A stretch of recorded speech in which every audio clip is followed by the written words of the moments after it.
اتنی تکلیفیں اٹھائیں، اتنا کچھ کیا، اور ہمیں ہمارے گھروں سے بے دخل کیا گیا، اور ہماری جانیں جو تھی وہ قربان کی گئی، لیکن اس کے باوجود لوگوں کو آزادی حاصل نہیں ہو سکی۔ کیوں نہیں ہو سکی؟ کیا وجہ ہے کہ آزادی نہیں حاصل ہو رہی؟ تو یہ ساری باتیں مطلب شاعر یہاں کہنا چاہ رہے ہیں، اور یہ بات اس لیے کہنا چاہ رہے ہیں کہ شاعری کے ذریعے سے وہ لوگ جو ہمارا فیوچر ہے، تو ان کو یہ سبق اس لیے پڑھایا جا رہا ہے کہ آپ لوگ یعنی کل ہمارے ناخدا اگر اس ملک کے بن جائیں، مطلب ناخدا کا مطلب نہیں، آپ لیڈر بن جائیں، تو آپ اپنے ملک کے لوگوں کے ساتھ ناانصافی نہیں کریں گے، آپ ان کے ساتھ بے انصافی سے پیش نہیں آئیں گے۔ اور ایک بات یہ بھی ہے کہ اس دنیا میں جو کوئی بھی بندہ آتا ہے تو ان کی عمر کتنی زیادہ ہوتی ہے، تقریباً اگر کسی کی عمر 100 سال سے زیادہ ہے، 200 سال سے زیادہ ہے، تو کسی کی عمر تو 1000 سال تو نہیں ہو سکتی۔ تو اگر 100 سال ہے، 200 سال ہے، لیکن زندگی تو ان کی ویسی بھی گزرنی ہے۔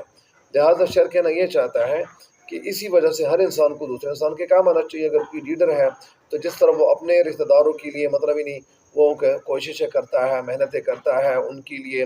اچھی اچھی جگہ ڈھونڈتے ہیں تاکہ والد تعلیم حاصل کر لے، مختلف ان کے ساتھ شاید وہ پیسوں کی مدد کرتا ہو، لیکن کہنے کا مقصد یہی کہ یہی مدد سارے لوگوں کے ساتھ کرنی چاہیے، سارے لوگوں کے کام آنا چاہیے۔ اور اسی وجہ سے جب لوگوں کے کام آئیں گے، لیڈر ایسے ہوں گے جو اچھے ہوں گے،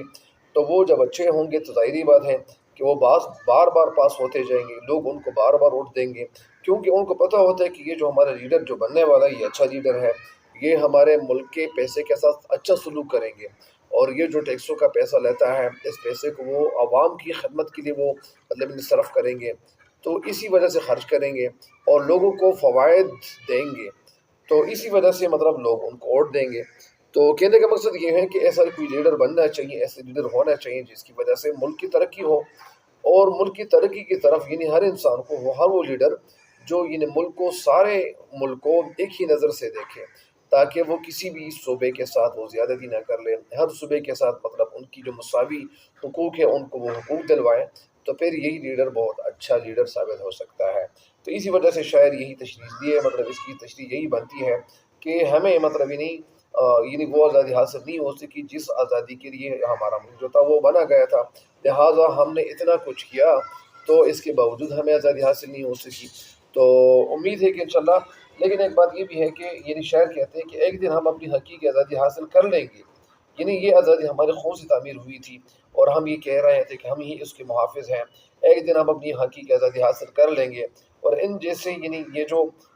یعنی ابن الوقت ہے، یعنی وقت کا جو بیٹا بنا ہوا ہے، اور چھڑتے سورج کے پجاریوں کو ملک سے باہر یا نکال باہر کریں گے، تو اسی وجہ سے شعر کہتے ہیں کہ ایک نہ ایک دن ہمیں کامیابی ضرور ملے گی، اور ہمیں کوئی ایسا لیڈر ہاتھ میں آ جائے گا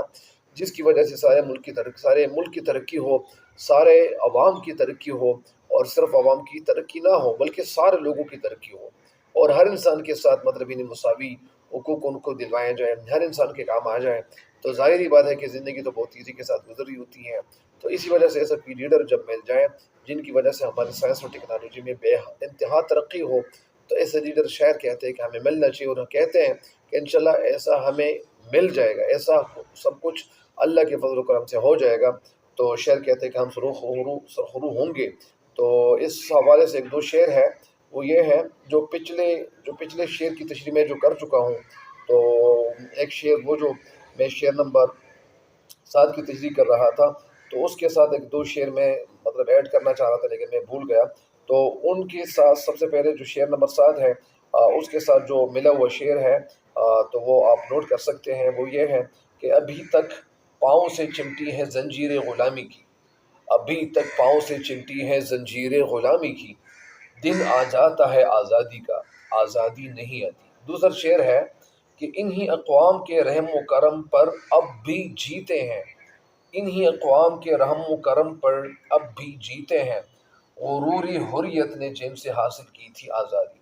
تو یہ شعر نمبر 7 کے ساتھ مطلب یعنی یہ شعری مثال ہے، اور ہر شعر کے ساتھ یعنی شعری مثال ہونا چاہیے۔ آپ درمیان میں بھی شعر کو ایڈ کر سکتے ہیں، ایک کی بجائے 2 شعر بھی ایڈ کر سکتے ہیں، 3 شعر بھی ایڈ کر سکتے ہیں۔ اسی طرح شعر نمبر 8 کے ساتھ جو میں تشریح میں بھول گیا تھا، تو وہ شعر کچھ یوں ہے، شعر نمبر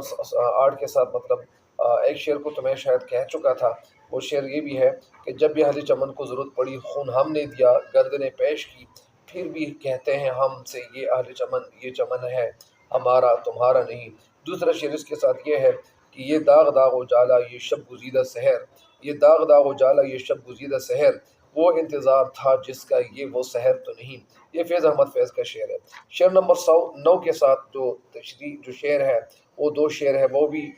فیض احمد فیض کے ہیں۔ وہ کچھ یوں ہے: ابھی چراغ سرے رہ کو کچھ خبر ہی نہیں، ابھی چراغ سرے رہ کو کچھ خبر ہی نہیں، ابھی گرانی شب میں کمی نہیں آئی۔ دوسرا شعر ہے: نجات دید و دل کی گھڑی نہیں آئی، نجات دید و دل کی گھڑی نہیں آئی، چلے چلو کہ وہ منزل ابھی نہیں آئی۔ تو امید ہے کہ انشاءاللہ آپ یہ جو شعر دونوں میں آخر میں نے آپ کو مطلب انہیں بتا دی ہے، تو امید ہے کہ آپ ان کو بھی ایڈ کر دیں گے، اور ہمیں خصوص دعاؤں میں بھی یاد رکھیے گا تب تک کے لیے،